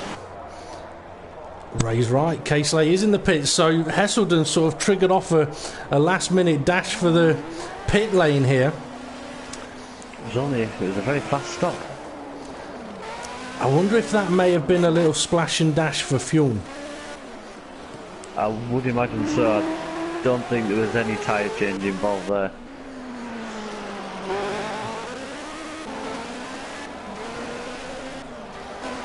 Unless he did pit for a new set of tyres, but they haven't put them on. Devastating if that's the case. Oh yes. Now for Duofin, he's running in 5th place at the moment. He's been having a fantastic race. A real good battle with Neotig earlier on. But he's now got Hulkenberg closing up on him.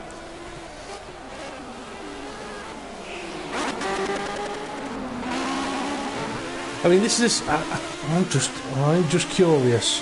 Hesselden and Duofin are not on the same lap, so I was just wondering whether Hulkenberg could perhaps just lift off the gas a little bit and sort of let Duofin drive off, let Hesselden go through and let them sort of battle things out. But they're not fighting for position. But also, I mean, how many times have we all heard the stories of telling a driver around Monaco, look, you've got it in the bag, just back it off, get to the end, and that's when the accidents can happen. If you stay on it maximum 100% or 99% all the time around Monaco, that's what helps keep you in the zone. Yeah, you've got to be concentrating on you at all times up until check flag, really, to be honest. And You're still here Duofin, to race at the end of the day. oh yes, and Duofin does move out of the way. And just having a look at what the points positions will do for Casey. Currently on 99 points, so he'll score effectively 20 for 2nd place. So that'll put him on 119. Dave the Harp, who is in 3rd place, he'll score 16 points, and that'll benefit him quite a bit. Well, they'll put him on 70. And this is where Dave could have done with a few more people finishing this race, because Duofin is ahead of Dave the Harp in points. Duofin finishing in 5th will score 11, and that'll put him on 73. So it'll get close between Duofin and Dave the Harp, and they will only be 6 and 7 points, about 6-7 points behind Neotig. So it's actually getting really, really close in the middle of the pack in the drivers' standings. Battle up at the front. If the position stays there, I'll come down to 2 points, as I've just heard somebody giving a barrier a little bit of a Glasgow kiss, and I think it may have been Hesselden. His car's wiggling a little bit.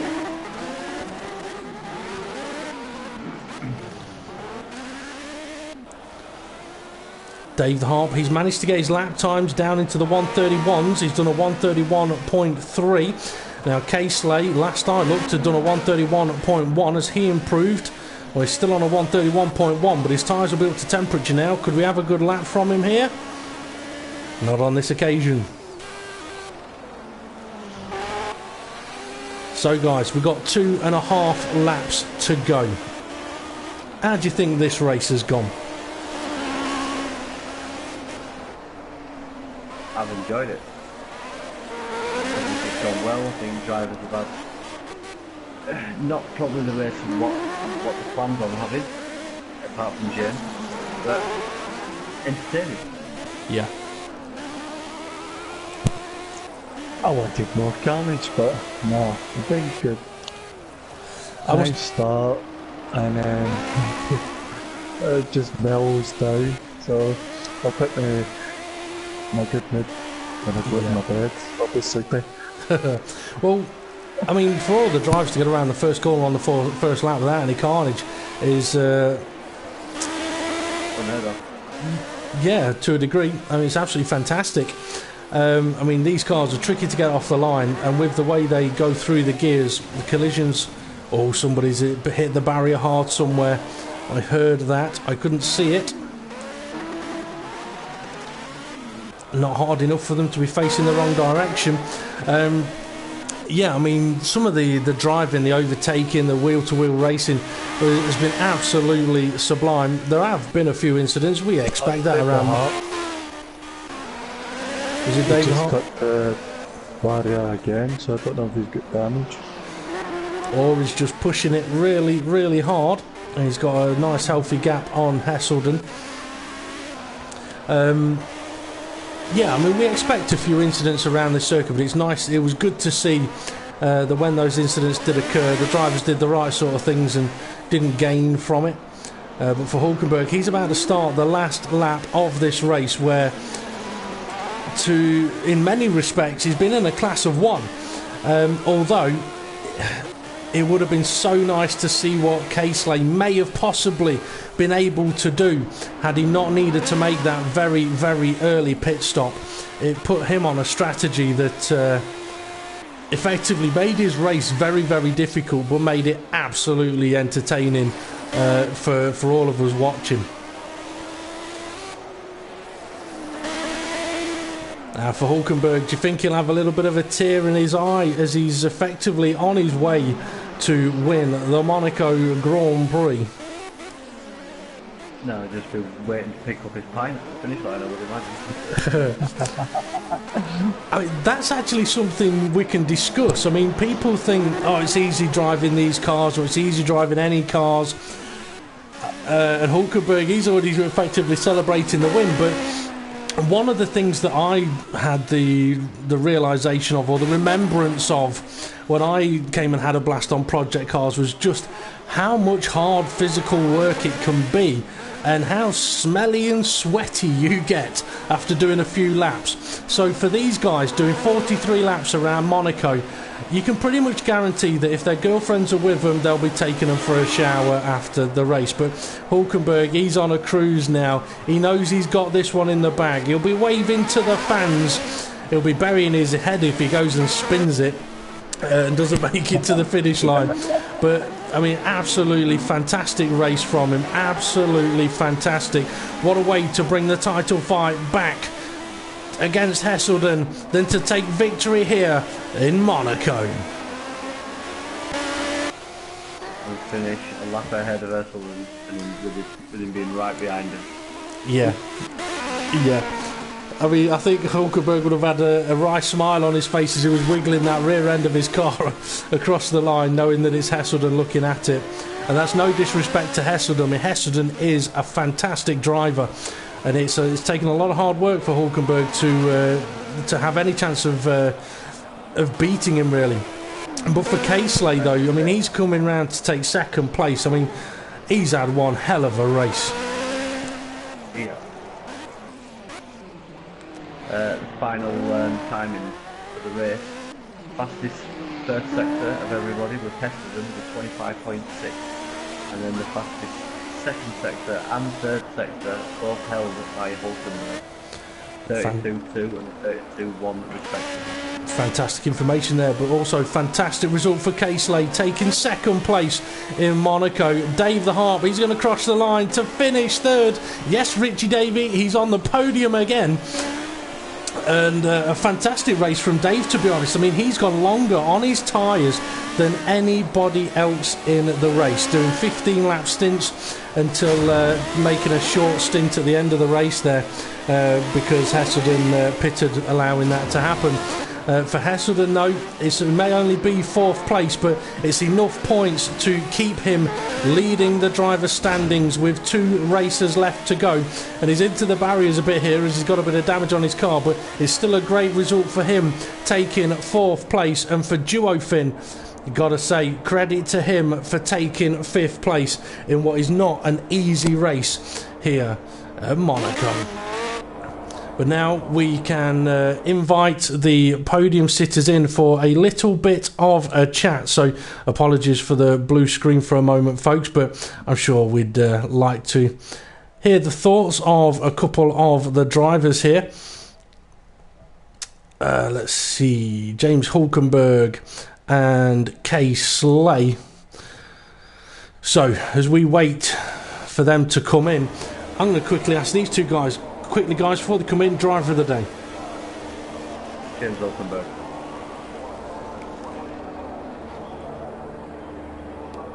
Ray's not listening. Oh, no, he's not turned his mic off mute. I'm tempted to say Casely. Yeah, it's been a good drive. I just think Hulkenberg's been faultless from start to finish. I won't argue with you. I will not argue with you. I mean, Hulkenberg, you're right. Absolutely terrible drive from Hulkenberg there. Can you tell he's just joined us? So Hulkenberg has joined us in the commentary box, as has Dave the Harp. We'll just hang on a moment for Kay Slay. And then we'll get on to the questions. Obviously, we can tell that Hulkenberg's pleased about that one. And Casey has joined us. So, guys, if you could please make sure that you've got your microphone set to allow to be shared. I've got to say, what a race. Absolutely fantastic from you three guys and everybody else that took part in that race. What a race it was. My first question to you is, how sweaty are you? Oh, I'm going to have to... jump in shower after this. How are you, Dave? Hang on, that sounded like Hulkenberg was asking Dave to join him in the shower. I'm going for a shower. How about you, Dave? Let's go.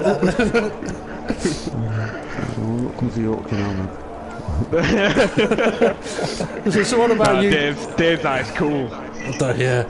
So what about you, K-Slay? Feeling the temperature on that one? A bit of a hot one? Yeah, sweaty after that one. Well, got to say, fantastic drive, as I mentioned, from all three of you. We're going to crack on with Hulkenberg. Fantastic, absolutely fantastic. From the previous races, we'd seen you've been good on tight, twisty circuits. There is no other circuit as tight and twisty as this one. So the potential was there, but I think it was clear straight away in qualifying. Drivers were having to take a lap or two to get the tyres up to temperature. Yours was switched on straight away. So how good a feeling was it when you banged in that first lap time that just made everyone go, oh great, I might as well just go to the pub now? Well, to be fair, that lap time equalled my personal best in the whole week of practice. The 28.8 were fastest I'd done all week, and to be fair, I was going to be happy with a 29.5. To be fair, I was thinking, well, you know, I'm not going to be able to hit that, and then straight out of the box, bang! I was like, how have I done that? Well, you did it. It worked. It was pole position. It was a very, very clean start to the race. That opening lap, a lot of pressure on you on that opening lap, because in many respects you needed to keep leading at the end of that opening lap to try and create a gap. So talk us through that first lap. I've got to say, before lights went out, I'd already dropped the clutch, and I was thinking, oh no, is that a drive-through? Worst place you want a drive-through. And it was as sweet as you want. I'll have a quick look back, see Casey had a slightly better start than me, and I was heading down to turn one, and I thought, oh, is he going to try and do me out with that outside? But luckily I just had enough. And yeah, first lap was pretty much conservative. The entire first stint I was driving very tentative, just looking after it, and then soon as the gap started building, then I started pushing, because it's one of them circuits very much like Bathurst where if you don't push you're probably going to slide into a wall. Yeah. Whereas if you push and you play with the car and get the rear end kicking out, you feel like it's way more comfortable even though you're driving faster. It's weird. Well, I mean, it worked for you. I mean, we were discussing at times about, I mean, once you'd opened up that gap, Your challenge was a mental one. Keeping the concentration, keeping the focus. We were discussing, is he going to be pushing? Is he going to be going for fastest lap? Then you popped in a fastest lap, and yes, he's pushing. A little later on, is he still pushing? Yes, he's just gone deeper. The head, the Nouvelle Chicane, he's definitely pushing. So was it a bit of a mental battle throughout that race? Oh yeah, I mean, people probably worked out from last week's race I was extremely cheesed off with what happened. And the fact that the points gap had gone from Hesselden in his favour about 15 points, I thought, I need all the help I can get and just get as many points in bag, not bin it, but at the same time not be overcautious and bin it in the wall. Well, it worked, and the gap now will be down to 2 points. Hesselden will be leading you by 2 points, if my maths is right, which it probably isn't. Okay, I'm quickly going to hand over to Gavin and Ray. You got any questions for the race winner here, Hulkenberg? James, were you expecting it to be, I won't say easy, but as conservative as it was? Well, me and Dave throughout this week have done a ton of practice, and yeah, I did a lot of stints just driving. Even though in practice, to be fair, we're about a second quicker than him over one lap, but in race pace he was pretty much dead on with me. Once I was behind him, there was no way of getting near him, either from dirty air or he had way better straight line speed. So I thought to myself, if I get in front, not being big-headed, but I don't think there's any way of anybody getting past. So it was mainly just about not making any mistakes. Well, yeah, we saw what it's like at Stetterton trying to get past you. Okay, Ray, any questions for Hulkenberg? Off you go. Oh, your head get out your bedroom door. Well, hang on. No, it's not doing it. Right, okay. No, I've got to say, and a big thank you to Dave the App for being a gentleman on the straight. Oh, don't get on to that. Ray wasn't happy about that one. No, was it? Should have made them work. Don't care, don't went past. No, Hulkenberg, do you think since coming off F1 that you've been able to work better for your project cars? Yeah, I think I'm finally been able to manipulate the car, whereas in Formula 1 there's no way of manipulating it. You've got to drive it on rails and one mistake and that's it. Okay, quickly move on to second place. We may come back to you in a few moments, Hulkenberg. So we'll move on to second place, Casely. And I've got to say, Kendall, absolutely fantastic race there. Huge disappointment having to make a pit stop early on. So was it damage that caused that early stop? Yeah, went one, and then my alignment was a bit out, and then hit the barrier again into the swimming pool. So yeah, had to put it in. Well, I mean, the opening couple of laps, it was noticeable that you'd got pace. And you may be able to look at attacking Hulkenberg. You also had to be careful of Dave behind you. Once you did make that first pit stop, you had one hell of a tough fight on your hands to score as many points as you have done. Your strategy, though, seemed to work out very well, doing sort of 10-lap stints, and throughout a lot of the race you were the fastest car on the track. So we asked each other during commentary, if you were in that seat, are you loving it right now? And sort of Gavin said, yeah, he's loving it. So after the disappointment of having to make that first pit stop, was it an enjoyable race, apart from when you were stuck behind that pain in the backside, Dave the Arp? Yeah, being on fresh tyres, I could push a bit more. To be fair, I'm quite grateful to get second, because when I came out of the pit, I think I was 7th. So, I'm grateful for that. Well, it was your pace and the way you drove on the day that allowed you to sort of work your way back through. on one of your stops, I think you were close to Dave. You stopped. He stopped a couple of laps later. He came out ahead of you. How frustrating was that? Because you had a couple of bites at trying to get past him, sort of through the tunnel, but wasn't quite able to do it. Yeah, I think he went 1 or 2 laps longer, and then he fell back to the pit. And I thought I might as well try and go for it. But I was on the outside of turn 1, and I thought we were going to hit each other.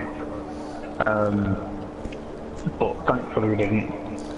And then it was me next going deep into the race, I noticed that he went long on his first stint.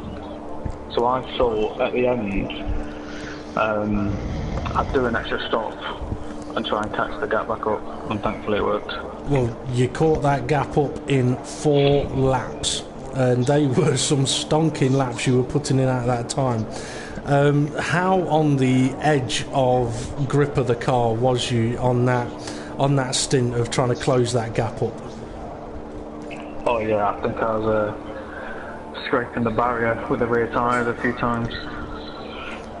But worth it, considering that when you both made your what would have been final pit stops, you managed to gain about 8 seconds. You came out about 8 seconds ahead of him.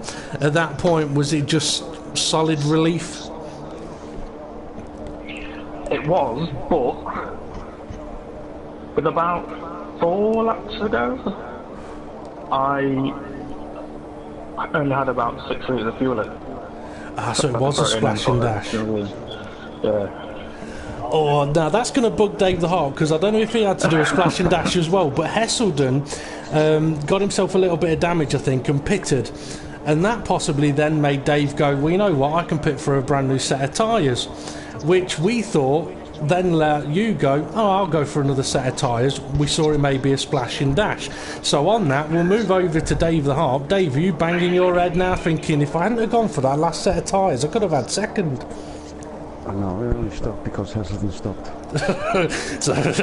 Oh dear. Because I wasn't going to catch K-Slay on my tyres. So I thought, I'll just get a new set of tyres and just get to the end. Well, hindsight is a wonderful and painful thing at times. But Dave, I've got to say, a fantastic race from yourself there. You did go longer on your tyres than anybody else, apart from possibly Duofin. I'm not sure how many stops he didn't do.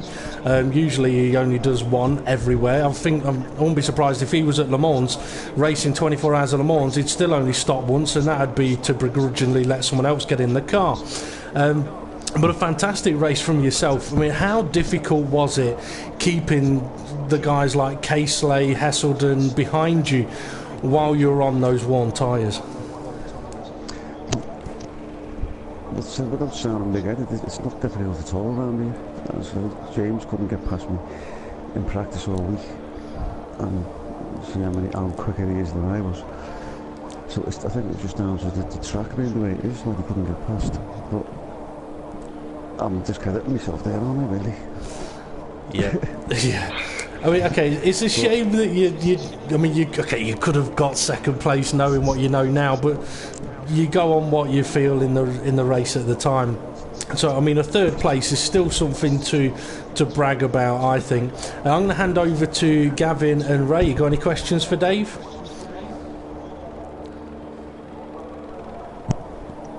Gavin, you can go first.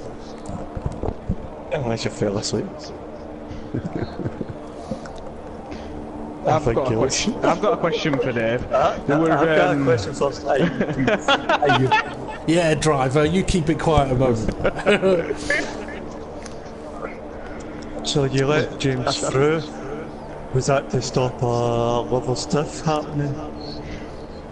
No, mate, there was no point in trying to keep him behind and battling and losing time. He was on fresh tyres and mine were just totally worn out.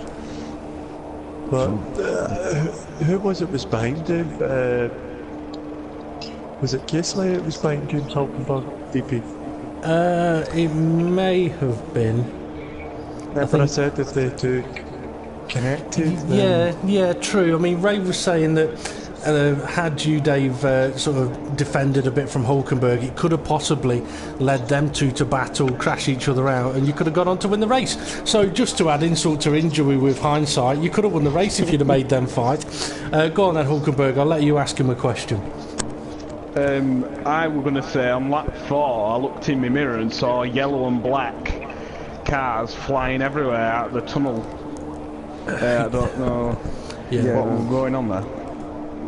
Hasselden, he must have braked and he ran me up the backside. Yeah, braked a little later by the looks of things, and just thought it'd show Dave a different view of the chicane. I've got to say though, just from following Dave around here, it is so easy to have a silly collision round here, like not even mean to have a collision and you can bump into somebody. So if it's been pretty clean, it's been pretty sweet driving out there. To be honest, throughout most of the race, it was very, very clean. There was a few bits of contact between Joey Finn and Neotig, but it was dealt with in a respectful manner, which was commended on at the time. Okay, quickly, go on, Ray. And they've done a great bit of racing through the hairpin. Oh yeah, there was some beautiful, beautiful racing out there. I mean, Dave the Harp and K-Slay going side by side through the tunnel, where you can see that K-Slay's going turn, don't slide too much, and Dave's going don't hit me, don't hit the wall. It was very, very close. There was some beautiful racing out there today. Hulkenberg, you were just boring. But yeah, I mean, very well done to all of the drivers. I'm going to fire one last quick question to our podium sitters here. Catalonia's next, and then it's Imola.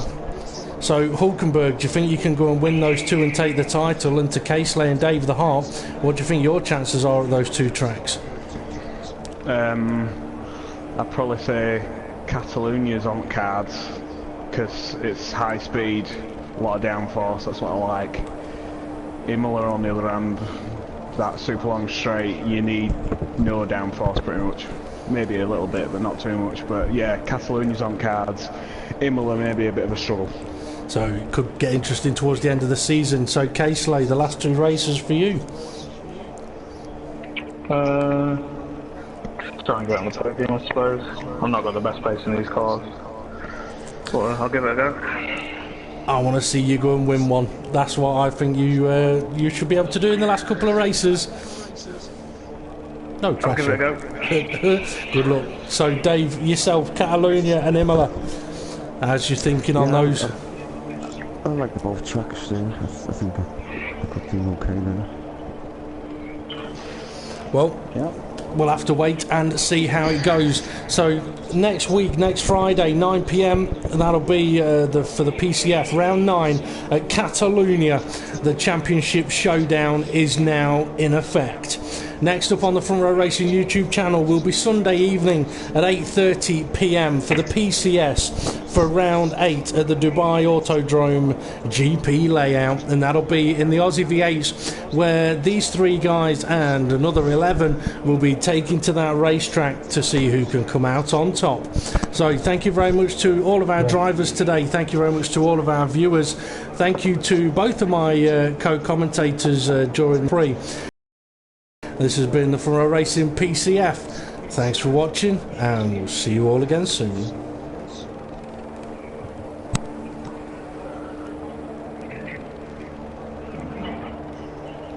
Good race, lads.